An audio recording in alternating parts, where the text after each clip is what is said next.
ഇപ്പോൾ ഫേസ്ബുക്കിൽ ഒരു സ്റ്റോറി ആഡ് ചെയ്യുമ്പോൾ നിങ്ങൾക്ക് അതിലോട്ട് GIF-ഉം കൂടി ആഡ് ചെയ്യണമെന്നുണ്ടെങ്കിൽ നിങ്ങൾക്ക് ആഡ് ചെയ്യാവുന്നതാണ്.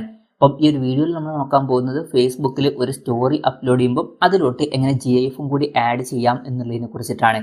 അതിന് വേണ്ടിയിട്ട് ഫേസ്ബുക്ക് ആപ്ലിക്കേഷൻ ഓപ്പൺ ചെയ്യുക.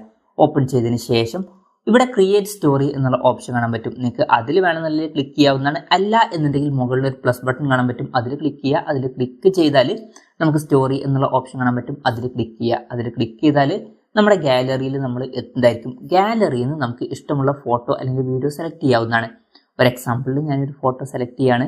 അത് കഴിഞ്ഞിട്ട് ഇതിലോട്ട് നമുക്ക് GIF-ഉം കൂടി ആഡ് ചെയ്യണമെന്നുണ്ടെങ്കിൽ സ്റ്റിക്കേഴ്സ് എന്നുള്ളതിൽ ക്ലിക്ക് ചെയ്യുക. ക്ലിക്ക് ചെയ്യുകയാണെന്നുണ്ടെങ്കിൽ GIF എന്നുള്ള ഓപ്ഷൻ കാണാൻ പറ്റും, അതിൽ ക്ലിക്ക് ചെയ്യുക. അതിൽ ക്ലിക്ക് ചെയ്യുകയാണെന്നുണ്ടെങ്കിൽ നമുക്ക് കുറേ GIF കാണാൻ പറ്റും. ഇപ്പം ഇതിൽ നിന്ന് നമുക്ക് ഇഷ്ടമുള്ള GIF സെലക്ട് ചെയ്യാവുന്നതാണ്. ഒരു എക്സാമ്പിളിൽ ഞാൻ ഈ ഒരു GIF സെലക്ട് ചെയ്യുകയാണ്. എന്നിട്ട് ഈ ഒരു GIF നമുക്ക് ഇഷ്ടമുള്ള സ്ഥലത്ത് പ്ലേസ് ചെയ്യാവുന്നതാണ്. ഇപ്പം ജസ്റ്റ് നീക്കണം എന്നുണ്ടെങ്കിൽ ജസ്റ്റ് അതിൽ ക്ലിക്ക് ചെയ്തിട്ട് ഇഷ്ടമുള്ള സ്ഥലത്തോട്ട് നീക്കാവുന്നതാണ്. ഇനി സൈസ് കുറയ്ക്കുക കൂട്ടുക ചെയ്യണമെന്നുണ്ടെങ്കിൽ 2 ഫിംഗേഴ്സ് യൂസ് ചെയ്തിട്ട് അത് ചെയ്യാവുന്നതാണ്. ഇനി ഇത് ഒഴിവാക്കണം എന്നുണ്ടെങ്കിൽ ഇതിൽ ജസ്റ്റ് ഒന്ന് പ്രസ് ചെയ്തിട്ട് ഡ്രാഗ് ഹിയർ ടു ഡിലീറ്റ് എന്നുള്ള ഓപ്ഷൻ കാണാൻ പറ്റും. ആ ഒരു ഭാഗത്തോട്ട് നീക്കിയാൽ മതി, അത് ഡിലീറ്റ് ആയിട്ട് പോകുന്നതായിരിക്കും. എന്തായാലും GIF ഞാൻ ഇവിടെ പ്ലേസ് ചെയ്യാണ്. അത് കഴിഞ്ഞിട്ട് ഈ ഒരു സ്റ്റോറി ഷെയർ ചെയ്യണമെന്നുണ്ടെങ്കിൽ ജസ്റ്റ് ഷെയർ ബട്ടണിൽ ക്ലിക്ക് ചെയ്യുകയാണെന്നുണ്ടെങ്കിൽ ആ ഒരു സ്റ്റോറി ഷെയർ ആവുന്നതായിരിക്കും. അപ്പം ഇങ്ങനെ നമുക്ക് വളരെ സിമ്പിളായിട്ട് ഫേസ്ബുക്ക് സ്റ്റോറിയിലോട്ട് GIF-ഉം കൂടി ആഡ് ചെയ്യാവുന്നതാണ്. ഈ ഒരു വീഡിയോ നിങ്ങൾക്ക് യൂസ്ഫുൾ ആയി എന്ന് വിചാരിക്കുന്നു. എന്തായാലും ഈ വീഡിയോ പറ്റിയിട്ടുള്ള നിങ്ങളുടെ ജെനുവിനായിട്ടുള്ള അഭിപ്രായം ജസ്റ്റ് ഒന്ന് കമൻറ്റ് ചെയ്യുക.